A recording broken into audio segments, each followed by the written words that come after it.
hey, thanks everybody for coming. We only have an hour, so we'll dig right into it.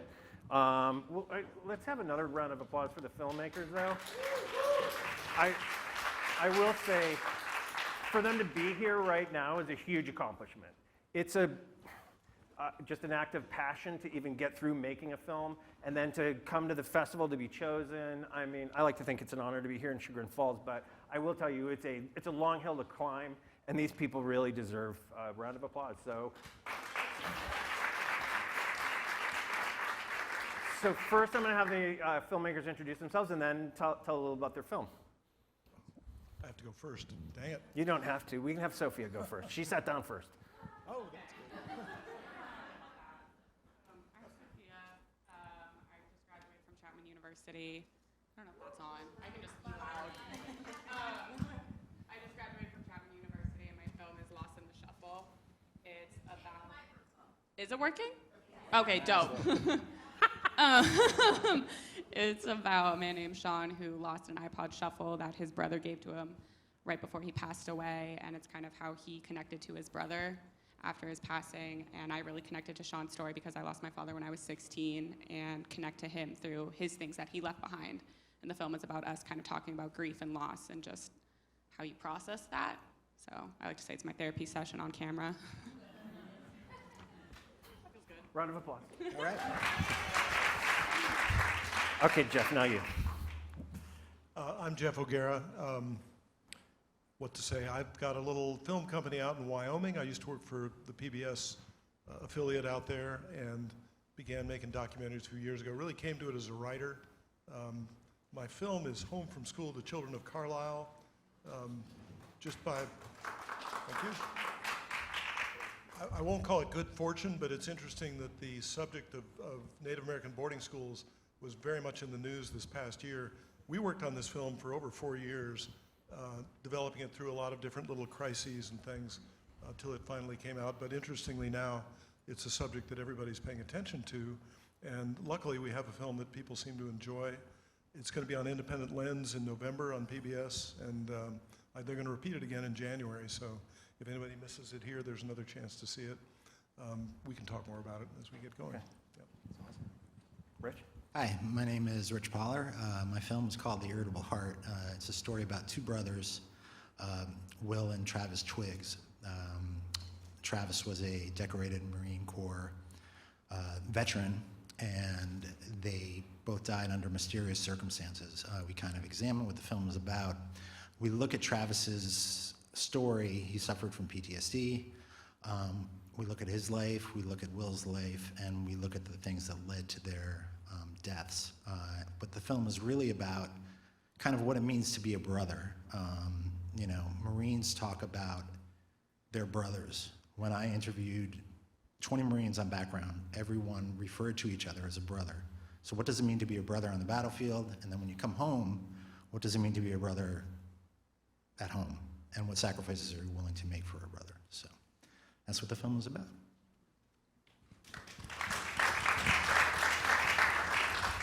Nicholas? Hello, my name is Nicholas Mihm. I direct the film In the Dark of the Valley.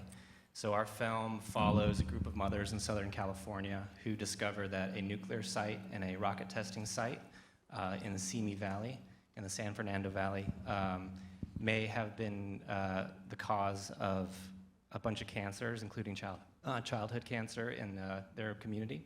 And they figure out that there's a nuclear partial meltdown on the site that was covered up for 20 years. And the film is really about this mother, Melissa Bumstead, who, and I speak for my producer partners, Derek and Brandon, who has become our hero over the last few years, who has created this movement in Southern California demanding that the site be cleaned up by the government. So our film chronicles her journey and her daughter's journey recovering from a rare form of leukemia.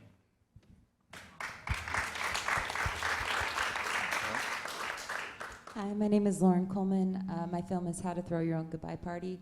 It's the story about Josh Fischel, a guy that I started working with in 2015, and he hired me to be a coordinator on a music and food festival in Long Beach, California. What we didn't realize was that Josh was really sick at the time. We knew he was ill, but not how how ill. And so basically we go up against the city. He did everything really forcefully, and we didn't understand why at the time. But we found out quickly after the festival just how sick he was and what might have been, the underlying reason for him wanting to gather pretty much everybody he ever knew, and even putting his own friends on the same stage as bands like the Specials and Squeeze, bringing everyone together. Pretty much, it seemed like, so you could see them just one more time.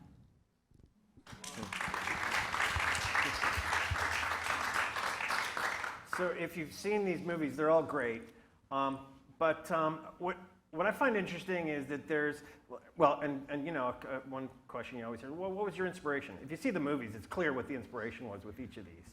But what I find sort of more interesting is like, what's that point where you become familiar or you stumble across a subject, and then, you become interested in it, and then make the decision to make a movie out of it, or to follow up on it or research it, and then,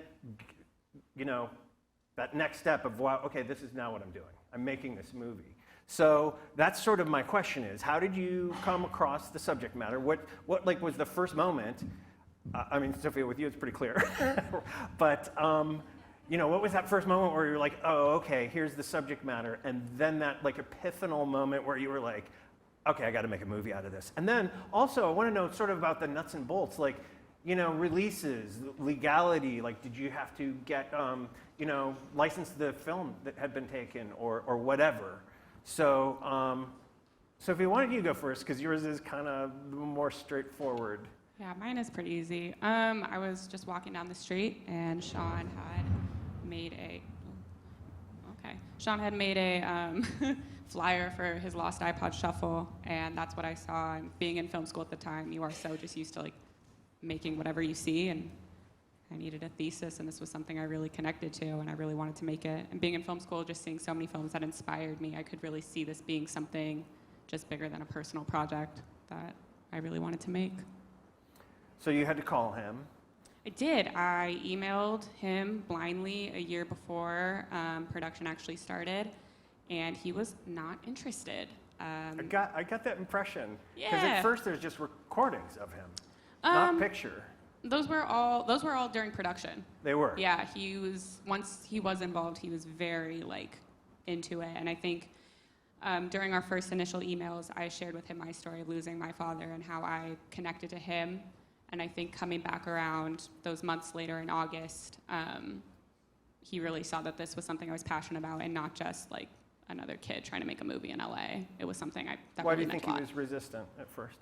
It was really close to when he had just lost the shuffle, and it was also in February, which was the anniversary of his brother's passing, which hadn't happened too long after. I think it was about the same, 5 years. So he didn't feel like it would dignify his brother or something? Yeah, and I think it was a lot. He's a very emotional, sensitive person, and has a lot of deep thoughts about loss and grief that comes through in the film. He's a great speaker about it. Mm-hmm. But I think at that time it wasn't something he was ready to open up about. And he even says in the movie he doesn't talk about his brother to people who aren't close to him or that doesn't know him personally, and I relate to that a lot. So after that, he was more open to everything. What do you think changed his mind? I think just my persistence and emailing him. I think there's a lesson there. Yeah, be persistent. Works out in the end. But I think he could just tell that I was very passionate about the project, and it was something that I really saw a future in. And the film evolved. At first, it was just going to be about Sean, and then eventually getting feedback from my class and kind of seeing where it could go, it turned into a conversation between us both, and not just a one-sided, let's put your family under a microscope. I'll put mine under a microscope too, and we can do it together. So there's sort of a, I give, you give, and then... Yeah, it was definitely a sharing between both of us and our experiences, and dealing with emotions that I hadn't dealt with. I was very quick when my father passed to kind of push everything down and just continue. I was in high school, so I had to graduate and go to college and do the whole thing, which was best for me at the time, but I didn't have time to really sit and deal with these big emotions that a 16-year-old is not really capable of dealing with. I lost my father. It's a lot. I'm a lot like him too. Basically, I'm his mini-me, personality-wise. So not having that was really hard, and being able to go through this as a 21-year-old and having dealt with it was really important for me. How old was he? Can't remember. Mom? 48. So. So was there like, it just seemed like this kind of stuff fascinates me, but was there that moment where you're like, okay, like all this grief is like, but can you sign this like image release? Because Luckily, Sean works in film, so he kind of knows. Okay. He kind of knows the deal. I got very, very lucky with that. Yeah, I got really lucky with that. So he kind of knew the process. It wasn't like a, hey, give me all your family photos and like this is going places. He knew signing onto it what it was going to be, which was super lucky. Good. All right. I just had, first of all, I was trying to see other people's films who were going to be on this panel. I did get to see yours. I thought it was amazingly, interestingly low-key, so that you got to the end of it, and I don't want to give away the ending, but certain things never were resolved, and it didn't matter. You were so, by that point, involved. The way you connected, though, between his story and your story, was that something, I think you just mentioned earlier, you came to that late in the game. Were you already filming when you decided to do that? I don't think I'd started filming the way the Chapman thesis program works is you start pitching your idea and you kind of have to write it all out even before you start filming, before they will give you a camera. So my professor was basically like, oh, this isn't a story. Until he was like, why do you care about this? Like, this isn't anything. He's not going to find a shuffle. Like, who cares? And I was like, no, like, this is important. I understand it. And he asked me why, and that's when I had to break down and tell everyone what was going on. And at that point, that's when it kind of became clear that this was a shared story and a shared experience, not just a one-sided thing. I love that. Was that a writing professor? Or? Production. Oh, okay. Yeah, Jeff Swimmer, great guy.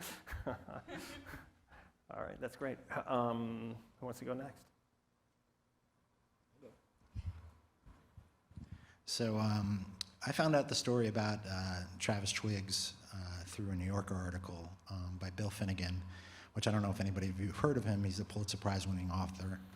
He's also a reporter at large for the New Yorker. And I was actually at a film festival 10 years ago now, and I was sitting there reading this article with my wife, and I'd been looking for something to do a feature film about. And I turned to her, I was like, I think this is the thing that I want to make a film about. So it's a really compelling article. It's called The Last Tour. And from that, Wait, may I interrupt? Yes. Where were you, like literally in a theater at the film festival? No, or? I was lying there after, I was at the Newburyport Documentary Film Festival. So it was like right after. It was Lying there, like, I'm imagining, just hotel room floor? Yeah, no, just like in bed, just like reading the New Yorker. I see. Back in the day when you actually read, Right, yeah. there's like I've heard of that. physical Yeah. thing, with the funny little cartoons and all that stuff. So, I read it, and then I actually, the DP who eventually shot the film, I called him, and he was like, oh my God, I read that article. I think it'd be a great film. I was like, all right. And little did I know it would take a decade to happen, but I sent a letter to Travis's widow and never heard back from her. And then like 6 months later, she called me and she said I was moving, but I just found your letter. And I went down and met with her. I met with her a few times. Her name is Kelly Twiggs. She's just like an incredibly compelling, strong person. So Travis is one of the guys, the subject of, I'm the sorry. movie. Yeah, so Travis is... So let me stop you yeah. real quick. Before that, did you have to go to the author of the New Yorker article? No. So there's no intellectual property involved in that, or how does that No, work? there is no intellectual property involved in that. As long as My we're wife thinking is a about lawyer. it, you guys all need to sign image releases. Oh, no, yeah. So, yes, the whole legal thing is a whole nother thing. So I met with her, and the Marines in particular, I've never served. Not a lot of my close friends have served. It's a very closed community. Like, they don't trust a lot of people, to come and tell their story. And when I met with Kelly, it was about a year after the deaths of Travis and his brother, which is what the film is about. And, we met. She had like 10 dogs. I spent like a whole day with her, and she just eventually entrusted me with the story. And from that, she introduced me to other Marines and said, okay, you have the blessing to talk to this guy who you don't know.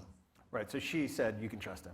You can trust him. Yeah. And what was interesting was that On background, I probably called 30 Marines. We ended up interviewing 4. But of the 30 Marines, I would say, and who didn't know me at all, I would say 10 of them were just like, yeah, man, I don't know you, but I've been having a lot of trouble since I've come back.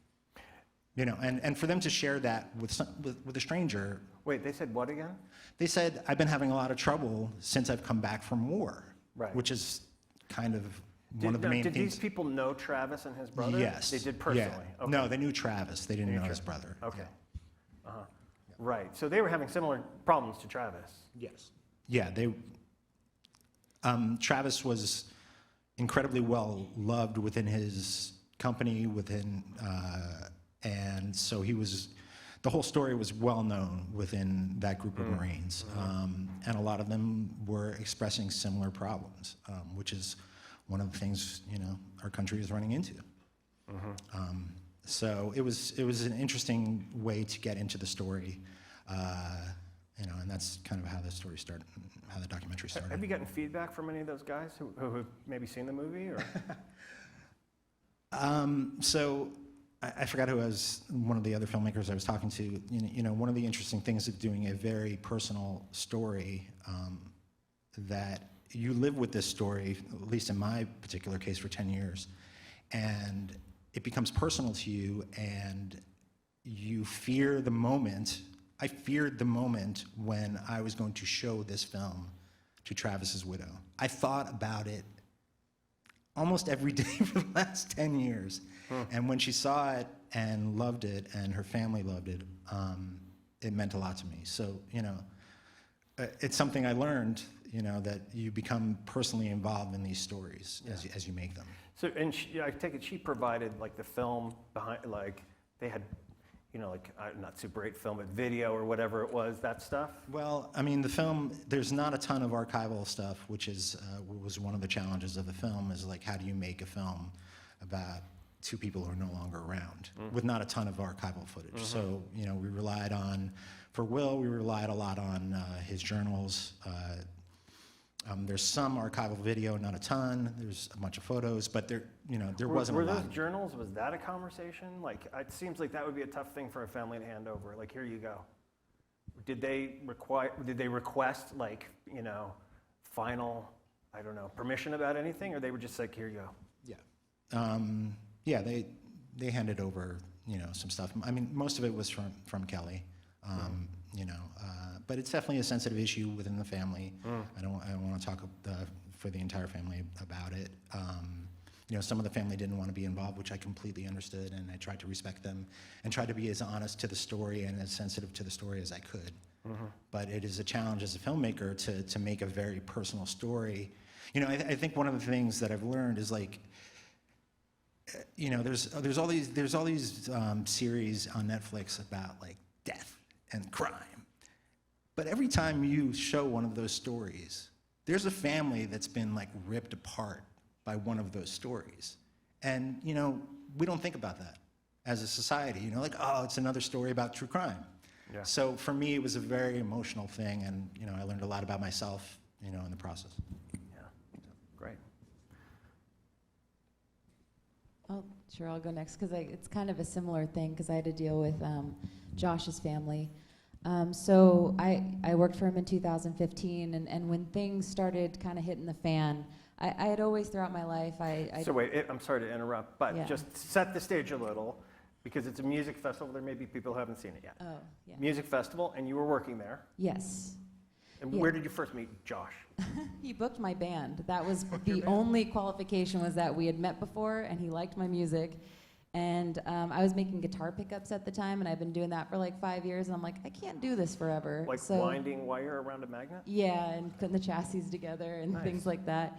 So, but I was like, I don't think I can do this forever. So I put out the word that I was looking for a job. He just so happened to be putting a team together for this festival, and it was like 4 of us, like maybe 3 or 4 of us, and we were like all in our 20s, and Josh was like in his 40s, but had more energy than any of us, you know, to do this. And so the first year was amazing. We were like throwing, you know, shows in our office. It was a warehouse that had like no heating. You could see your breath in the winter. You know, it was just all thrown together, and it was fun until we got to about 3 months before the festival, because we put tickets on sale before ever talking to the city. And that was Josh's call. And I told him not to do that because they were very upset. And so at that time, my job was going into the meetings with him and like having, you know, creating agendas and writing down all the minutes, which is a lot of the recordings that I have in the film, because I was recording all that, making sure we didn't miss anything. So of course, they were very unhappy about that, to say the least. And we moved our entire footprint. Okay, but in fairness, why was Josh doing that? Well, to steamroll, because if you put your Right. if you put your tickets on sale and everybody gets excited about the specials and about like all these bands that are coming in, we had De La Soul, like Deltron 3030. People got excited. So if the city then stepped in and said, "Hey, you can't do that," what would the community do? Fight back. Yeah, we already sold tickets, for God's sake. He was playing chess. Yeah. And at that time, I was in a very checkers state of mind. I'm like, I don't think we should do that first, because I thought we were burning a bridge for future years, you know. But, you know, so we powered through that. They had us move. We had planned an entire festival in one place for that entire year, and then they were like, you can't do it there. So we had to move to the East Village in Long Beach, which is a sleepier kind of town, more quiet, and they did not want it. And especially they didn't want to be like, they didn't want the rejected festival from Pine. They're like, why do you care what the people on Pine Avenue think and not what we think? So we were like, okay, let's do community meetings, and we started meeting with people, which was the worst, because obviously they were angry, you know, and rightfully so. So we did 3 of those, which was really just not us stopping, just like letting them talk and us being like, okay, we understand, and we're doing it Was there a anyway. point in one of these meetings where you're like, holy shit, this needs to be a movie, or? The whole time I was like, I wish we could afford a documentary film crew. Like, Okay. if we could do testimonials in the bathroom of just like, and that's why I started doing those testimonials. Like, there's a part where it's already really bad. We're about 2 weeks out from the festival. Somebody quit. Somebody had to replace him. We still hadn't nailed down the footprint. We had to get thousands of signatures because the city changed the plan on that. It used to be just the managers of the buildings. Now it's everybody who's in them, which there's a lot of apartment buildings. And the ceiling caved in. And at that point, you're just like, I mean, I'm already in, you know? I was gonna complete it no matter what, but usually I can look down and kind of see how things are gonna fall together. And this, I saw nothing. I was like, I don't know if we're gonna pull it off. I don't know if we're gonna film miserably. Like, these bands are gonna show up. Like, I didn't know. So I was filming that entire time, but it wasn't until 2019 when we had carried on the festival in his name for 2 more years. And then we were not gonna do it anymore. It just wasn't really sustainable, like the model that we had for it. So we all had like this dinner, and we were all talking about these stories. And I'm like, gosh, this is such an amazing story. Like, this guy really went out bigger than I'd ever seen someone go out. And it hit me. I remember I was like laying on my couch, and I was like, oh no, because it had that feeling of like excitement. I was like, this is an incredible idea. And then I was like, oh no, like, I'm throwing myself back into the fire, because I knew it wasn't gonna be easy. It was that same feeling I got when he told me about this Too Good to Be True festival. I'm like, sounds great, but something seems like it's gonna be really hard. And it turns out making documentaries is really hard. Really hard. There's so many things you don't see, and like, you know, you're talking about licensing and legal and that kind of thing, and talking with the family and making sure, like, the first thing I did was go to his widow. So that's what you did. The first thing. Tell us about that. So, I sat down with her, and I was like, if you say no, it stops here. But here's what I want to do. And I was like, I want to get 40 plus people together who worked on the You festival. already, in fairness, you knew her pretty well already at that point, right? Because she Yes. was intimately involved in the festival. Yes, So, okay. his brother, and a good friend of his kind of took his place, In the lead position, just to make sure that we stayed in line with his vision. So I had known her pretty well, and she's incredible. I love her so much. And I told her, I was like, if you don't want this to happen, then it stops here, and that's totally fine. Also, at any point, I was looking for an out. I was like, if someone says no, I don't have to do it, but, you know, because in part of me was like, Josh, is this you again? You keep pushing me. But she said yes, and she said she trusted me. And so at that point, I scheduled a meeting with the investors of the festival. Oh, yeah. Because I couldn't, do it on my own. And I didn't tell them what it was about, because all they knew me from was like somebody behind a desk, like helping to make a festival happen. So I scheduled that meeting, didn't tell them what it was. Guys, he's in the documentary. What's his name? The John Molina. Yeah. Yeah. Orange shirt, right? Yeah, and he's been, this was the crazy thing about him and Josh, was Josh had this idea and no money, and John had the means to facilitate this and enjoyed bringing the community together just as much. And that was another thing. We're like, are you sure? Like, he's going to pay for that band? Like, the whole time we were talking unicorn money that none of us had ever, even fathomed, and here we are putting on this large-scale festival, and Josh is like, yeah, it's fine. So, yeah, he really just saw something in Josh and believed in him and made it possible to do the festival, not just that year, but as soon as Josh passed, he was like, let's continue his legacy. So I thought, if we're gonna stop doing the festival, then maybe he would like to solidify Josh's legacy with this story. And so, yeah, I went to him, but he also had business partners by this time. So I thought it was gonna be like a meeting just with one person, but then 4 people walked in. Oh, really? Yeah, but Lawyers and such? no, his business partners. I see. And but it was funny because I kind of anticipated like that something, I don't know, I just made extra copies of like the things I was going to hand out that day, just in case. I had done the festival enough to expect, the unexpected. Yeah.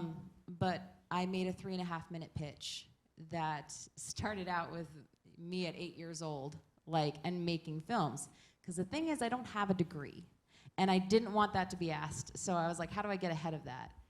And I thought, if I can move them emotionally in 3.5 minutes and show them that I can edit something, right? And it was audacious, because there was festival laurels. I really sold it. The guy, one of the guys, his favorite band is Radiohead, so I put that underneath. And when I saw his head bob, and I was like, I think I got him. And then once that pitch was over, they all just looked at me, and I said, all right, brass tacks. And then I brought out the budget sheet, and I was like, this is what I think we'll need for this and for licensing. I just did so much research up to that point that I could. There's not really a whole lot you can find, I feel like, because documentaries are just all so different. So there's no this is what it normally takes. Right. But I knew, because we had big acts, that we were going to need likenesses. We need to talk to the managers. We need to get whatever music we could. So did you do that all on your own, or did you have someone? No, because I thought I was really going to just spearhead this and do it on my own, but they actually put a project team on, which was also the people. Your investors did? Yes. Okay. Which were also the group that facilitated the festival. So it kind of, it flipped, but it was great because I had Josh's wife on that team, and his brother, and my coworkers. So it kept it true to, I think, it gets dicey because there's a lot of difficult parts of it, dealing with addiction and his health. And I wanted to be unbiased and stay true to that, and not just say, he did this amazing thing, without showing the dark side, but I also didn't want to demonize that in any way. Did your investors look at it, because at that point they were still funding the festival itself, right? No, that had ended. So I was It like, was I'm getting over. fired Oh, anyway, okay. so then may it's as not- well. It doesn't even work as publicity for them or anything. I mean, it could. I mean, I definitely threw that angle. I was like, look, listen, this is something that will solidify his legacy, but also, if you did want to continue the festival, then this, might help you get a partner, but also stay in the vein of what Josh wanted, because now the brand isn't just a name. It'll be synonymous with him. Yeah. And that's what, we always wanted, was like, this was his idea. It was his mixtape. He left like a list of hundreds of bands that he wanted to see in the years to come. So that's what we used the following 2 years. Wow. So. Which indicates he knew exactly where he was going. I don't know. He just never slept either. That guy just never, ever stopped. The last conversation that we had, I was arguing with him about why he kept taking the golf carts from Artist Transpo, because he would take them and drive them until they ran out of gas and leave them in the festival. And we're like, we need to drive people to things. But it was so like the metaphor of him, just like that's how he lived. He's like, I'm going to go until I don't. And that's, So I don't know. To this day, I'm not sure how much, one can like fathom this, like them not existing anymore. Like I don't know if he ever came to terms with that, or he was just like, I'm just gonna keep going as long as I can. Okay, so bottom line is this meeting worked, and they all said yes. Yeah. And then at that point, it was a go. Yeah. And when was that? 2019. 2019. Yeah, and from that day to completion, it was 1 year. I did not do anything else. I didn't see anybody. I didn't go anywhere. I was like, I'm going to deliver this, because 2020 was the year, guys, that I was going to go to festivals. Right. So, No time like the present. yeah, and so I finished it in June of 2020. Nice. It's good yeah, timing. so, but it was, in a weird way, obviously it was, the pause was okay for me, because I had already done 5 years straight just working into the ground. So to kind of take a beat from it and like then get back into it now and talk about it from a different perspective, like I think it's, I don't know, I think life has a funny way of, working out. Is that Alanis Morissette? Sorry. Well, the intonation was anyway. But yeah, so that was 2019, and I was done in 2020. That's great. Thanks. Who's Okay. next? Yeah, that's right. That's right. Nicholas. Yes. So we jumped into our project about the Santa Susana Field Lab in 2018, February 2018, and it came to us because the three of us, Derek Smith and Brandon Smith, were jobless, and we were looking for jobs. And so we were on a job board, and we saw a post from change.org that actually said, like, hey, we need a petition video, 2 minutes, to make this video about a mom who wants to get a nuclear site cleaned up, a contaminated site cleaned up. So we were like, that sounds like an amazing story. We do her initial interview at her home, and we realized... Wait, to back up a second. So you call them or you email them? We applied. We got the job through, because we've been doing like branded projects together, like short stuff. None of us have done a feature film. So Did you have to send them a reel? we sent them our portfolio. Yeah, we've done all this like short docs, like profile docs on, artists and rappers and stuff like that. But so somehow we got this project. I'm not sure how. But they hired us, and we meet Melissa Bumstead, our hero, in the film, and we kind of just realized right then, that 2 minutes is not enough. There's a nuclear meltdown involved. There's decades worth of rocket testing that they sent. They built the rockets that sent man to the moon at that location. So, like, contextually, already that's 20 minutes. So to fit this into 2 minutes is impossible. So we lobbied change.org. It's like, can we make this 5 minutes? And they were like, okay. So And they really. You asked that because it means more budget, right? It means you're asking for more money. It means the same $2,000 budget that they gave us at the time. So wait, just repeat that for the audience, because I'm not sure I heard you right. I think it was, right, guys? Like 2,000, yeah. $2,000. But we felt strongly enough about the story. We were interested enough that we were like, okay, yeah, none of us are paying rent with this month, but let's dive into it, and especially in LA. So let's dive into this and see where it takes us. The film turns out really nice, the short film. We realized that we haven't even scratched the surface on this, because there are other families. It's not just Melissa. There are multiple families. That's the whole point of the thing. There were 50 kids around this site that have been diagnosed with rare cancers. There were 11 cases of retinoblastoma around the site, and there's supposed to be only 300 in the entire country. So just those facts alone were enough to be like, guys, this is an insane opportunity for us. We need to jump into this, and we need to, independently from Change.org, because they have their agenda, we need to go in and make this film. And thankfully, we had gotten to know Melissa Bumstead a little bit from that whole process, and she was willing to tell her story and have us, tail her and follow her around with a camera for almost 3 years. And then also in it, we talked about earning the trust of some of the people.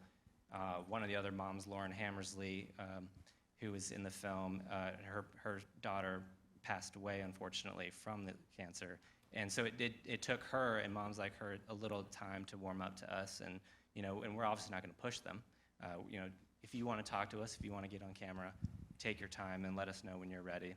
And we were very fortunate that, a handful of parents and families were opened their doors to us. And Well, now, so back up a second, though. So you get done with a 5-minute film, you turn it into Change.org. They're like, awesome, this is perfect. Yeah. And then you're like, oh, by the way, we'd like to do this as a feature. yeah. And So we approached them. We was like, hey, we want to do this as a feature film. It's too big for this time frame. But there were segments in that short film with Melissa's little daughter, Grace, who was 8 at the time, I think, 7 or 8 at the time, and she was in the midst of chemotherapy. Her hair was short.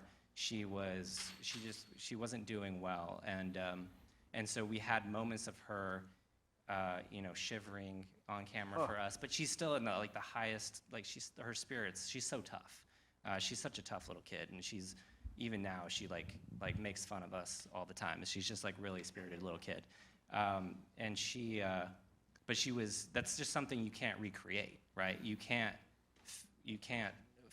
ask them to go through chemo again. Obviously, obviously you don't want her to do that. So our pitch to Change.org was, we're never going to recreate this moment. We don't want this moment to be recreated because hopefully, God willing, she's going to be healthy from now on, and she has been healthy since then. was that footage in the 5-minute? Yeah, so Okay. so they were able to license. We were able to license that original raw footage from them, and we were able to repurpose it for our So film. to go back to Change.org, say, we're doing this. Can we have your permission? Yep. They said yes. Yep. And then you're like, may we now license back the footage that we shot so we can use it in our feature? So yeah, we licensed the footage from them, and so Do you have to pay for it? $2,000? no, that'd be rich. They were very. They obviously want this. Their whole purpose, their whole goal, Change.org, is for awareness. And so, if a feature film is being made, Right. that stems from one of their petitions, that's good for them. That's Yeah. great for them. And we owe a lot to Juliana, our rep there. But we were very clear with them, we want to license the film, but this will be completely independent of you guys, because we want to talk to Boeing. Some of the site owners are Boeing. One of the site owners is NASA and the Department of Energy. So we want to talk to them independently of you, because we want to get their side of the story. They didn't want to talk to us, we found out. So now wait, let's back up again though. So you get permission, they're like, cool, Yep. license the footage. Then now you have to put a budget together. So Yeah. then what? Well, You start an LLC, you start yeah, looking we started for- an LLC. We had no idea what we were doing. It was we are so inexperienced. So we kind of just said, hey, to hell with it, let's just go for it. So we have to start an LLC. I don't know what that is, but let's do it. So we started this LLC. We had some funds from jobs and stuff like that, and then we went into the financing process, which we were very unsuccessful in doing. But one of the greatest pieces of advice that I got from a producer in Los Angeles, her name is Claire Tucker.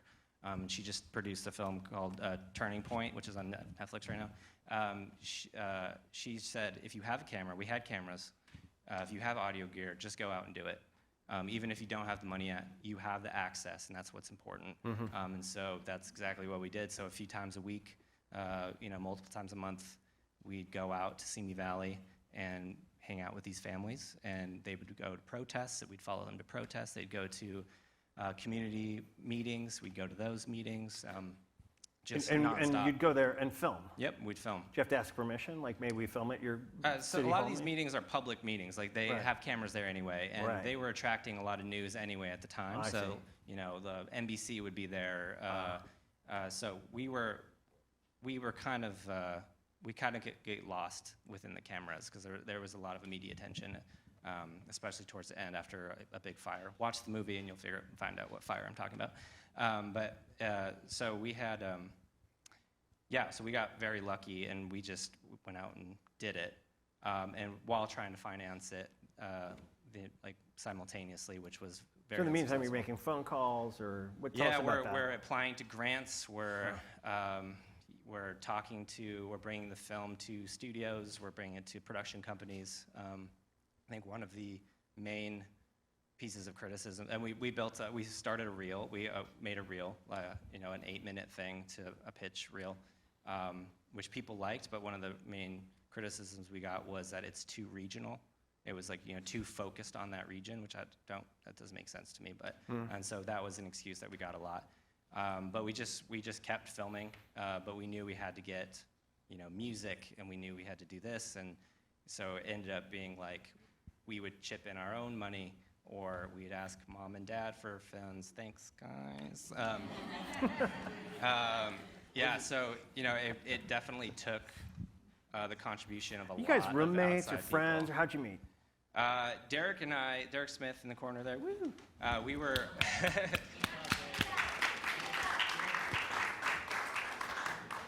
Him and I were roommates in college, and then after college, we went to Arizona State. And then Brandon and Derek share parents. So. Yeah, and so we just kept pushing for 2.5, 3 years to get it done, and then during COVID, COVID was actually a blessing in disguise for the film, because I was very unemployed during that time, and luckily I had my own edit system, and I could edit from home during the entirety of COVID, so that we got lucky in that respect. But COVID was lucky. Yeah, for the film it was lucky, but yeah. And what else do you need to know? That's good, I think, for now. That's right. You keep up the applause. Does anyone need a refresher? I was gonna say- Can anyone out there? Cocktails, I'm talking about, drinks. This is going to be the first time anybody in production has given me any kind of beverage throughout my 10 years of doing this project. Just Somebody want needs you to more know, I beverage. didn't have somebody go get the lattes for me. It was just like, so I'm very happy. I would not be offended, and we will not be offended if anybody out there needs to go over to the drink tables. This is the right moment to do it, because I'll just talk. All right, Geoff. Okay. So where did you first?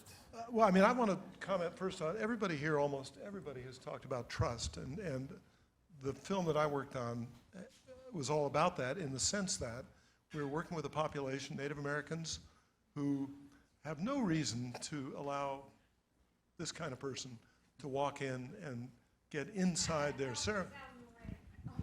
It's all right. Come right up, ladies. This is the best festival ever. This is awesome. Thank you. Yay, Sugar and Falls. Thank you. That's awesome.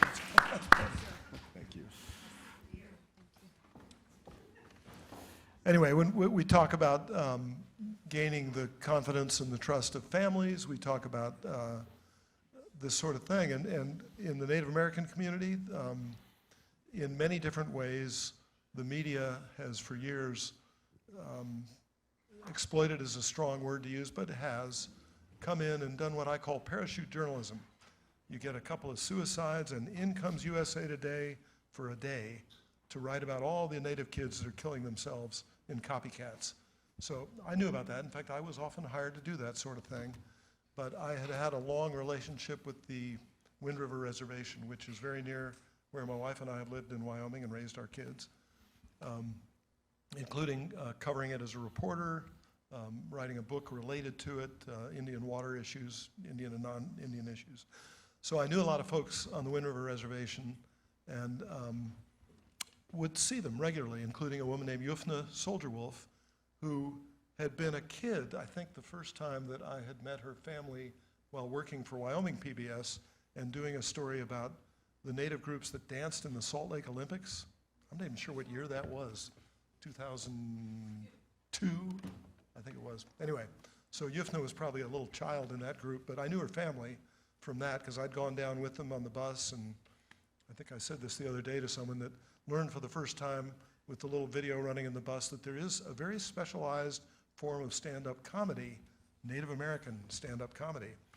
Totally different, unique, ironic, etc. What do you mean? Expound on that. I can't do the jokes. You really do have to be Native to do that. But all the things that we're not allowed to say, and I'll just say them, things like Indian time. In the West, people talk about Indian time. And what it means is, don't expect those guys to be here when they say they will. Well, put that in the hands of a Native American comedian, and it just goes on. He just riffs on it forever, and it's really funny. So anyway, I'm way digressing here, but that's when I first got to know Yufna's family, and jump ahead many years, but I'd seen her over time, particularly her dad, Mark, who I became good friends with. And I run into those guys occasionally, and I'm working on documentaries in the West, not on the reservation. But I ran into Yufna at some point. She said to me, I'm working at the Historic Preservation Office, and I'm trying once again to get the remains of these children who died back at the Carlisle Indian School in Pennsylvania, way back when, over 100 years ago. And I didn't know anything about it. I was kind of fascinated, and I immediately thought, article, I'm going to write about this.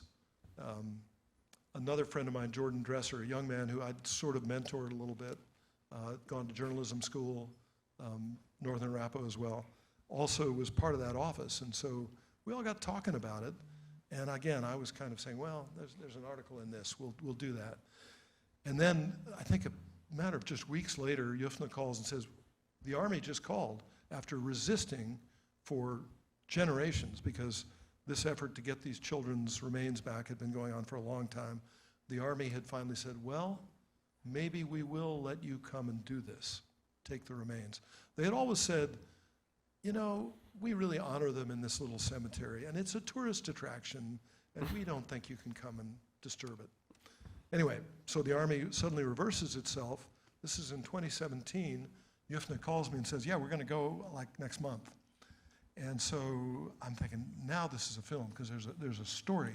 You need a narrative line. I think we all need narrative lines for our stories. And there was that little path I could see, this group going back to try to bring these kids home.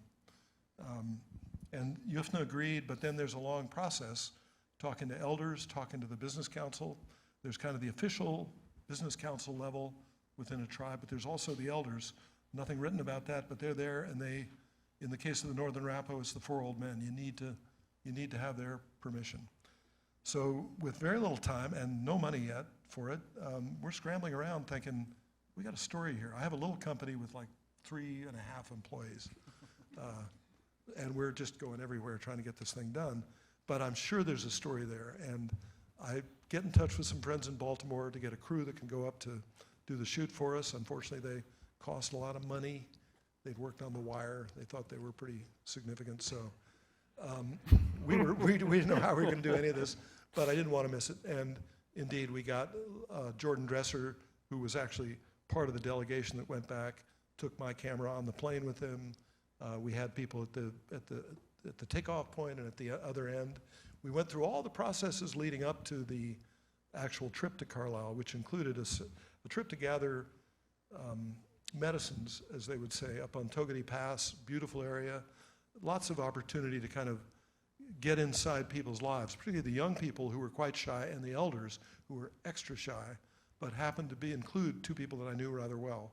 So they allowed us to bring the cameras, always with certain reservations, which they thankfully trusted us, here comes that word, to respect, which were things like the Northern Arapaho live under what they call the pipe. And the pipe is literally a pipe, but it's much more than that. You can never take an image of that with a still camera, with a film or anything Pipe, else. P-I-P-E. It is literally a pipe, one you could smoke, yes. Oh, I see. Yeah. I'm thinking like yeah, okay, got it. Yeah. So, Wait, so go get into that a little more. What is that? well, so I thought, number one, Togadi is a beautiful place to film. We're always looking for good places, as well as interesting people.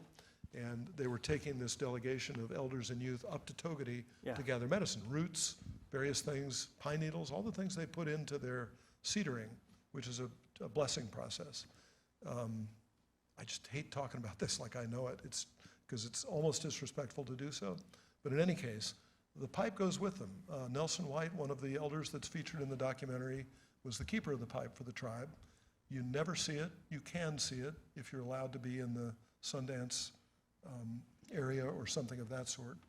But it is unwrapped occasionally, and ceremonies are held with it, and they did at Togadi. And we had two cameras up there, including a camera person that they didn't know, which is actually significant, because if they know you and they trust at some level, they can tell you what they want to not happen, and it won't happen. When they don't know the cameraman, there's a little bit of concern. But in any case, we did go on that trip and did not shoot the pipe. So did you have to talk to the elders in order to get permission? Yeah. What was that like? Well, I'd known two of the four old men, one particularly I'd known very well for a long time, a guy named Crawford White, Nelson's brother.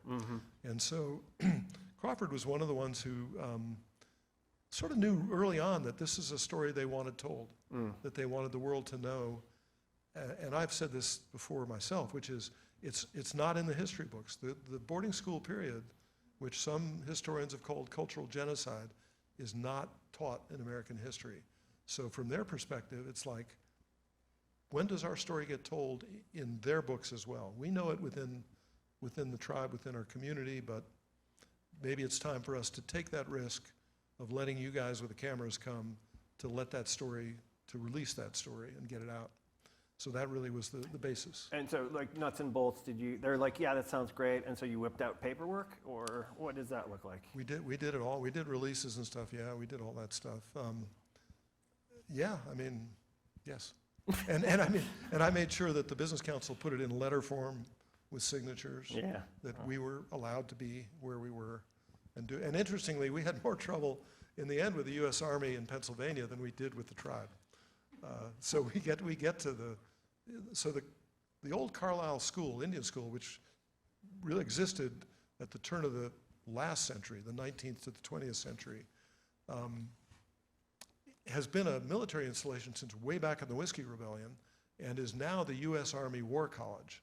So it's like, I've actually been pulled out of my car and Really? patted down there. They're very careful. And they presented much more of a problem to us than the tribe. Once the tribe said, you're in, you're in. And we go back with them, and then, you know, the area where they're going to do the disinterments is all fenced off, and, you know, it's got canvas over it, and you can't see in, everything's just blocked. And the minute they saw the cameras, it was like, no, you stop right here. And no amount of support from the tribal members broke that initially. What's the legality of that? Is it tribal land? No, it's federal land. Federal It's land. Army. Okay. Well, so Yeah. I guess they were like, They could do it. yeah. They could do it. Although they were making a big show of how they were now cooperating with tribes. Yeah. So Right. we had a little leverage with that. But what we did ultimately, the way we finally broke through was there's a shot I think that got into the film from the back of the bus driving through Carlisle on the way to the Army base and the cemetery, shot with a camera down right at sort of the back shoulder level. That was me and the cameraman hiding actually in the back of the bus to get through the gate where the Army would have been stopping us before. Wow. So we actually snuck in, and got out. Once we were in there, literally in the ceremonial tent, well, the Army wasn't even allowed in there. So we got through that way. That was kind of fun. So they didn't even know you were in there. Not initially. What if they had found out? I mean, Well, Colonel Sophie, who later became kind of my friend, but she was the fist of the Army, had kept us out. She found out later that afternoon that we were actually in the tent. And at that point, the guys, I mean, the elders actually stood there with us. And she really didn't have it in her to say, here come the MPs, you're out. So she didn't do that. right. At that point, we were okay. That's really, I'm not sure where to go with that, except to say that the really key thing, it's worth discussing actually, because I've had a couple of other films where this has been an issue. When the white guy does that story, I'm really greedy about stories. When I see a really good story, I want to be politically correct and stuff, but I don't want to give it up. I've got a really talented young Native American producer, Jordan Dresser, who worked on this film, who will be producing with me as an associate the next film, but he probably, with a little help, could have done this one. I just didn't want to give it up. And I've had that happen before. I had it with a women's suffrage film that we actually had to interrupt work on Home from School to do. Same thing, like what's the white guy doing this story for? There are plenty of really good women directors who could do it. No excuses. Good story. I'm gonna fight to do it. I want to do it. But I'll try to help people like Jordan in the future get their own stories told. Anyway, I'm not sure where to go with this except to say that Yeah, we're back to the trust, like, back to the trust question. I mean, I think it really on all of those. Yeah, yeah, it makes a real difference, and I think it is important to note that there are some really good up-and-coming Native American talent in the film industry. We used a composer. All the music is by I can't say his native name, but Jared Tate, an amazing classical composer, but who does really interesting themes that come out of his native background. So again, lots of talent in the room that just needs to be brought out, and hopefully will be. Yeah. For us getting this thing done, we've had a lot of help. We got a lot of financial help from really people that I'd known in Wyoming. Wyoming has a lot of money. People hide their money in Wyoming. So any of you guys who need a tax haven, just go to Wyoming. There's no state income tax, and then I will come calling looking for funding. One of the things I did learn, and this might be a good just sort of how the industry works thing, is that I have a for-profit little LLC. That's how I run my productions now. This film, for quite a lot of money, is all financed with tax-deductible contributions, run through the Wyoming PBS Foundation, the Wyoming Humanities Council. There are ways to do it. You guys probably all know this, but I was a little surprised. And yeah, we were able to raise a lot of money from people who just want the story told. There's a lot of goodwill towards the Native American community, probably as long as it stays within certain boundaries. But we were able to raise a great deal of money for it. A good deal for me, anyway. Yeah.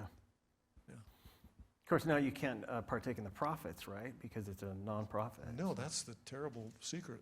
Oh, you're I getting can't. rich on this. I'm getting really rich. Who all here is making a lot of money? I mean, y'all are. So I saw Errol Morris one time with my father, and I dragged him into the city.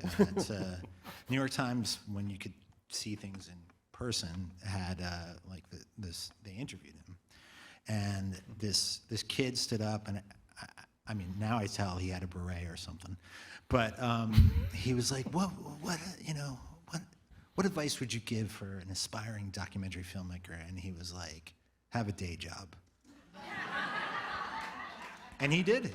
I mean, he made commercials. I mean, you have to have a day job. Yeah. It's impressive that you got all that funding, but, Well, that's the challenge. The truth is, I did most of my work when I moved into video from the print world, was working on salary for Wyoming PBS. So this last few years where I've done it independently has been a lesson. I've learned a lot. Yeah. Good. Hey, thank you all for being here, and congratulations.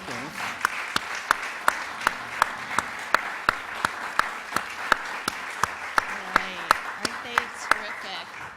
Wow. Amazing, amazing. How blessed are we to have these filmmakers and this film fest here in Chagrin Falls?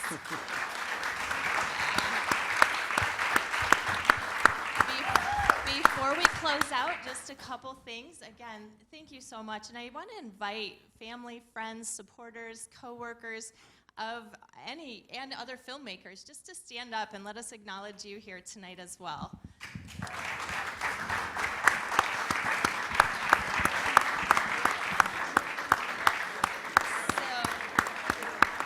Annette, that's you. In our live on Main here, So Annette, our you're flashing. facilities, aren't these cool?